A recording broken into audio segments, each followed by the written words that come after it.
Hiber-Nation 69.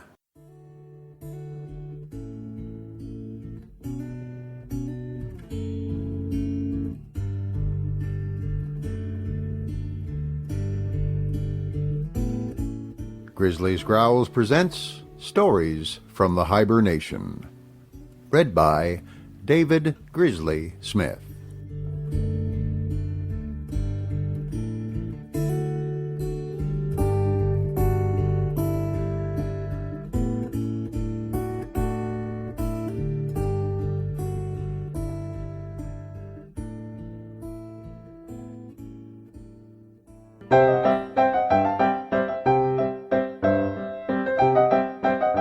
Flatland, A Romance of Many Dimensions, by Edwin Abbott Abbott, read by David Grizzly Smith.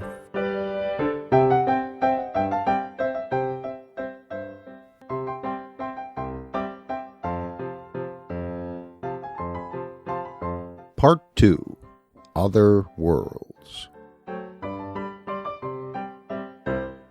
Section 13. How I Had a Vision of Lineland. It was the last day but one of the 1999th year of our era, and the first day of the long vacation. Having amused myself till a late hour with my favorite recreation of geometry, I had retired to rest with an unsolved problem in my mind. In the night, I had a dream. I saw before me a vast multitude of small, straight lines, which I naturally assumed to be women, interspersed with other beings still smaller, and of the nature of lustrous points, all moving to and fro in one and the same straight line, and as nearly as I could judge, with the same velocity.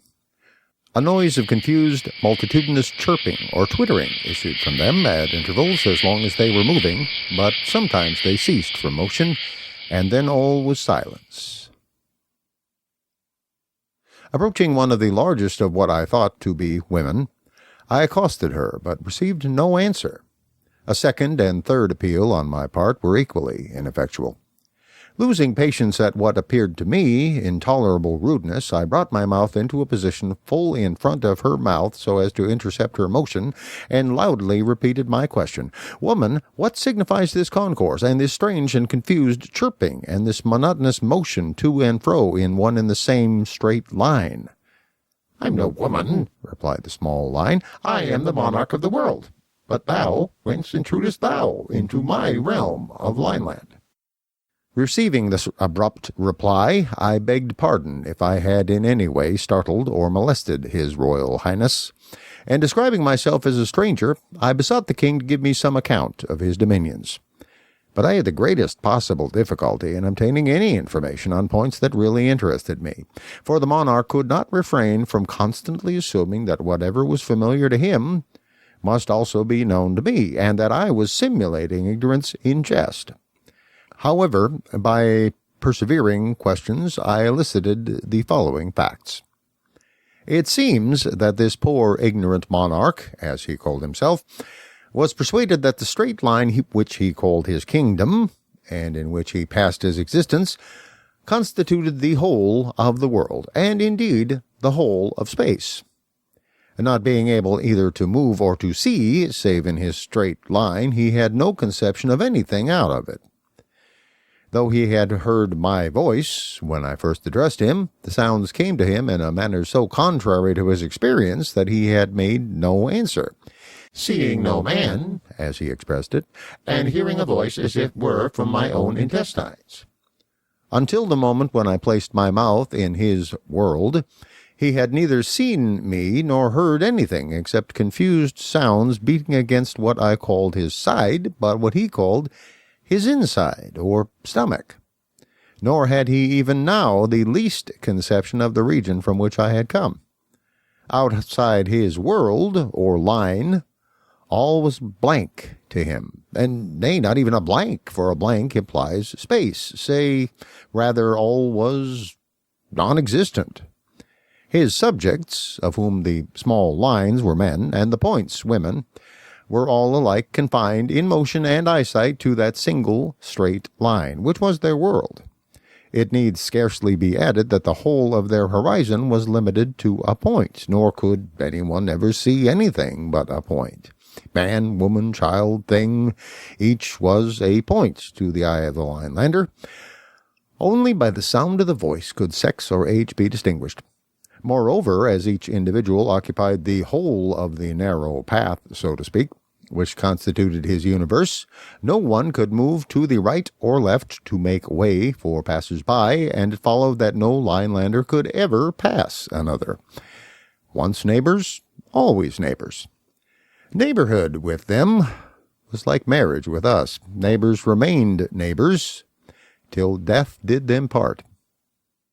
Such a life, with all vision limited to a point, and all motion to a straight line, seemed to me inexpressibly dreary, and I was surprised to note the vivacity and cheerfulness of the king. Wondering whether it was possible, amid circumstances so unfavorable to domestic relations, to enjoy the pleasures of conjugal union, I hesitated for some time to question His Royal Highness on so delicate a subject, but at last I plunged into it by abruptly inquiring as to the health of his family.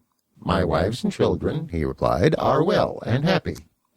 Staggered at this answer, for in the immediate proximity of the monarch, as I had noted in my dream before I entered Lineland, there were none but men, I ventured to reply, "Well, pardon me, but I cannot imagine how your Royal Highness can at any time either see or approach their Majesties, when there are at least half a dozen intervening individuals whom you can neither see through nor pass by. Is it possible that in Lineland proximity is not necessary for marriage and for the generation of children?" "Well, how can you ask so absurd a question?" replied the monarch. "If it were indeed as you suggest, the universe would soon be depopulated. No, neighborhood is needless for the union of hearts, and the birth of children is too important a matter to have been allowed to depend upon such an accident as proximity. You cannot be ignorant of this. Yet since you are pleased to affect ignorance, I will instruct you as if you were the veriest baby in Lineland. Know, then, that marriages are consummated by means of the faculty of sound and the sense of hearing. You are, of course, aware that every man has two mouths or voices, as well as two eyes, a bass at one and a tenor at the other of his extremities. I should not mention this, but that I have been unable to distinguish your tenor in the course of our conversation." I replied that I had but one voice, and that I had not been aware that His Royal Highness had two. "Well, that confirms my impression," said the king, "that you are not a man, but a feminine monstrosity with a bass voice and an utterly uneducated ear. But to continue. Nature herself having ordained that every man should wed two wives—" "Why two?" asked I. "You carry your affected simplicity too far," he cried. "How can there be a completely harmonious union without the combination of the four-in-one, the bass and the tenor of the man, and the soprano and contralto of the two women?" "But supposing," said I, "that a man should prefer one wife, or three?" "It's impossible. It is as inconceivable that two and one should make five, or that the human eye should see a straight line." I would have interrupted him, but he proceeded as follows. "Once in the middle of each week, a law of nature compels us to move to and fro with a rhythmic motion of more than usual violence, which continues for the time you would take to count to 101. In the midst of this choral dance, at the 51st pulsation, the inhabitants of the universe pause in full career, and each individual sends forth his richest, fullest, sweetest strain. It is in this decisive moments that all our marriages are made. So exquisite is the adaptation of bass to treble, of tenor to contralto, that ofttimes the loved ones, though 20,000 leagues away, recognize at once the responsive note of their destined lover, and penetrating the paltry obstacles of distance, love unites the three. The marriage in that instant consummated results in a threefold male and female offspring, which takes its place in Lineland." "What? Always threefold?" said I. "Must one wife then always have twins?" "A base-voiced monstrosity, yes," replied the king. "How else could the balance of sexes be maintained if two girls were not born for every boy? Would you ignore the very alphabet of nature?" He ceased, speechless for fury, and some time elapsed before I could induce him to resume his narrative. "You will not, of course, suppose that every bachelor among us finds his mates at the first wooing in this universal marriage chorus. On the contrary, the process is by most of us many times repeated. Few are the hearts whose happy lot it is at once to recognize in each other's voices the partner intended for them by Providence, and to fly into a reciprocal and perfectly harmonious embrace. With most of us the courtship is of long duration. The wooers' voices may perhaps accord with one of the future wives, but not with both, or not at first with either, or the soprano and contralto may not quite harmonize. In such cases nature has provided that every weekly chorus shall bring the three lovers into closer harmony. Each trial of voice, each fresh discovery of discord, almost imperceptibly induces the less perfect to modify his or her vocal utterance so as to approximate to the more perfect. And after many trials and many approximations, the result is at last achieved. There comes a day at last, when, while the wanted marriage chorus goes forth from universal Lineland, the three far-off lovers suddenly find themselves in exact harmony, and before they are aware, the wedded triplet is wrapped vocally into a duplicate embrace, and nature rejoices over one more marriage and over three more births.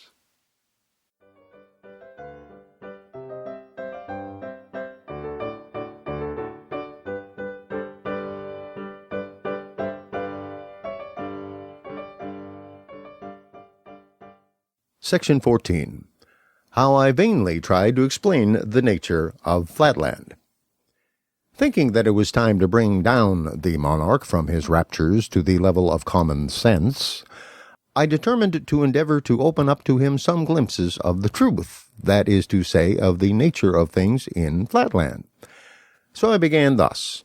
How does your Royal Highness distinguish the shapes and positions of his subjects? I, for my part, noticed by the sense of sight, before I entered your kingdom, that some of your people are lines, and others points, and that some of the lines are larger.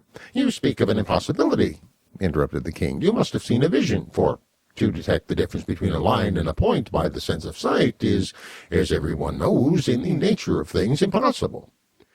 But it can be detected by the sense of hearing, and by the same means my shape can be exactly ascertained. Behold me, I am a line, the longest in Lineland, over 6 inches of space." Of length, I ventured to suggest. "Fool, space is length. Interrupt me again, and I have done."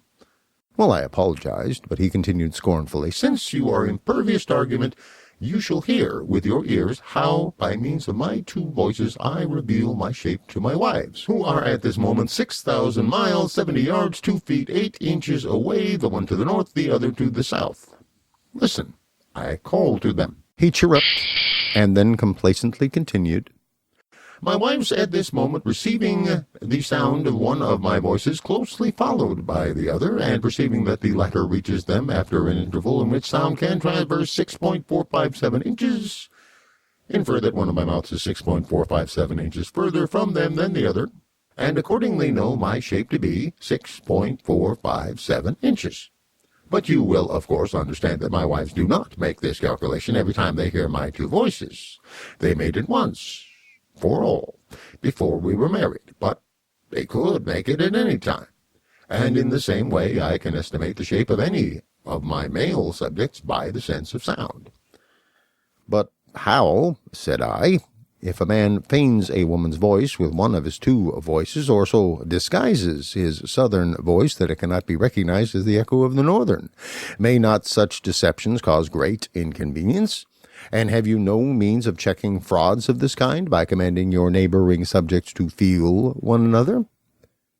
This, of course, was a very stupid question, for feeling could not have answered the purpose, but I asked with the view of irritating the monarch, and I succeeded perfectly. "What? Explain your meaning." "Feel, touch, come into contact," I replied. "Well, if you mean by feeling," said the king, "approaching so close as to leave no space between 2 individuals, know, stranger, that this offense is punishable in my dominions by death. And the reason is obvious. The frail form of a woman, being liable to be shattered by such an approximation, must be preserved by the state. But since women cannot be distinguished by the sense of sight from man, the law ordains universally that neither man nor woman shall be approached so closely as to destroy the interval between the approximator and the approximated. And indeed, what possible purpose would be served by this illegal and unnatural excess of approximation which you call touching, when all the ends of so brutal and coarse a process are attained at once more easily and more exactly by the sense of hearing? As to your suggested danger of deception, it is non-existent, for the voice, being the essence of one's being, cannot be thus changed at will. But come, suppose I had the power of passing through solid things, so that I could penetrate my subjects one after another, even to the number of 1,000,000,000, verifying the size and distance of each by this sense of feeling. How much time and energy would be wasted in this clumsy and inaccurate method? Whereas now, in one moment of audition, I take as it were the census and statistics, local, corporal, mental, and spiritual, of every living being in Lineland. Hark! Only hark! So saying, he paused and listened, as if in an ecstasy to a sound which seemed to me no better than a tiny chirping from an innumerable multitude of Lilliputian grasshoppers. Truly, replied I, your sense of hearing serves you in good stead, and fills up many of your deficiencies. But permit me to point out that your life in Lineland must be deplorably dull. To see nothing but a point, not even to be able to contemplate a straight line, nay, not even to know what a straight line is, to see, yet to be cut off from those linear prospects which are vouchsafed to us in Flatland. Better surely to have no sense of sight at all than to see so little. I grant you I have not your discriminative faculty of hearing, for the concert of all Lineland which gives you such intense pleasure is to me no better than a multitudinous twittering or chirping, but at least I can discern by sight a line from a point. And let me prove it. Just before I came into your kingdom, I saw you dance from left to right, and then from right to left, with 7 men and a woman in your immediate proximity on the left, and 8 men and 2 women on your right. Is that not correct? Well, it is correct, so far as numbers and sexes are concerned, though I know not what you mean by right and left, but I deny you saw these things, for how could you see the line, that is to say, the inside of any man? But you must have heard these things, and then dreamed that you saw them. And let me ask what you mean by those words, left and right. I suppose it is your way of saying northward and southward. Not so, replied I. Besides your motion of northward and southward, there is another motion which I call from right to left. Exhibit to me, if you please, this motion from left to right. Nay, that I cannot do, unless you could step out of the line altogether. Out of my line? Do you mean out of the world, out of space? Well, yes, out of your world, out of your space, for your space is not the true space. A true space is a plane, but your space is only a line. Well, if you cannot indicate this motion from left to right by yourself moving in it, then I beg you to describe it to me in words. Well, if you cannot tell your right side from my left, I fear that no words of mine can make my meaning clear to you, but surely you cannot be ignorant of so simple a distinction. I do not in the least understand you. Alas, how shall I make it clear? When you move straight on, does it not sometimes occur to you that you could move in some other way, turning your eye round so as to look in the direction towards which your side is now fronting? In other words, instead of always moving in the direction of one of your extremities, do you never feel the desire to move in the direction, so to speak, of your side? Well, never. What do you mean? How can a man's inside front any direction? Or how can a man move in the direction of his inside? Well, then, since words cannot explain the matter, I will try deeds, and will move gradually out of Lineland in the direction which I desire to indicate to you. At the word, I began to move my body out of Lineland. As long as any part of me remained in his dominion and in his view, the king kept exclaiming, I see you. I see you still. You're not moving. But when I had at last moved myself out of his line, he cried in his shrillest voice, She's vanished. She's dead.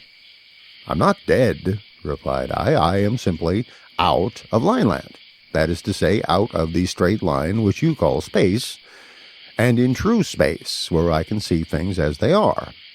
And at this moment I can see your line, or side, or inside, as you are pleased to call it, and I can also see the men and women on the north and the south of you, whom I will now enumerate, describing their order, their size, and their interval between each. Well, when I had done this, at great length I cried triumphantly, Does this at last convince you? And with that, I once more entered Lineland, taking up the same position as before.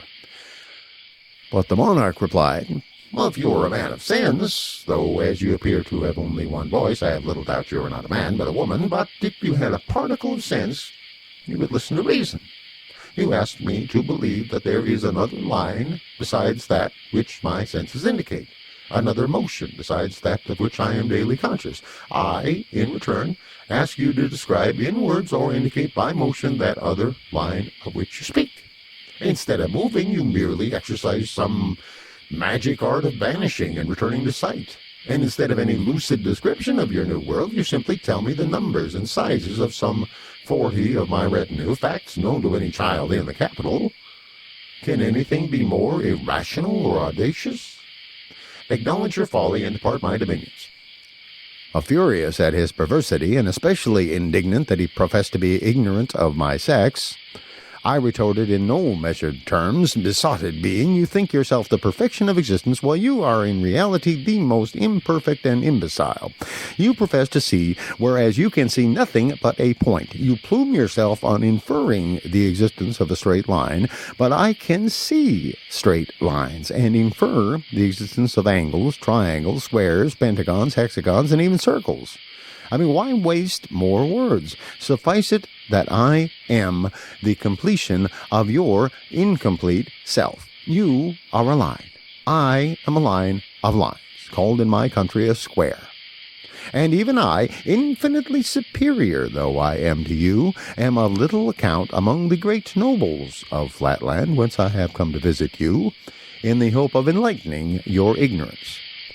Well, hearing these words, the king advanced toward me with a menacing cry as if to pierce me through the diagonal, and in that same moment there arose from myriads of his subjects a multitudinous war cry, increasing in vehemence till at last methought it rivaled the roar of an army of 100,000 isosceles and the artillery of 1,000 pentagons.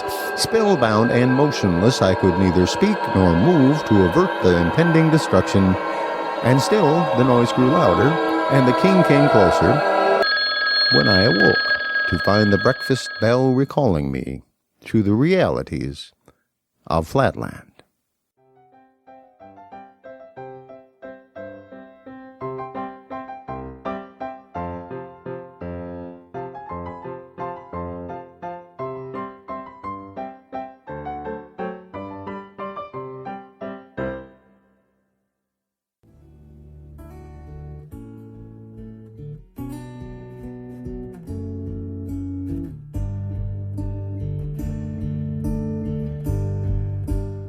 Thank you for listening to Stories from the Hiber-Nation. Comment on the website at grizzliesgrowls.com. This program is offered under a Creative Commons Attribution, Non-Commercial, No Derivatives license.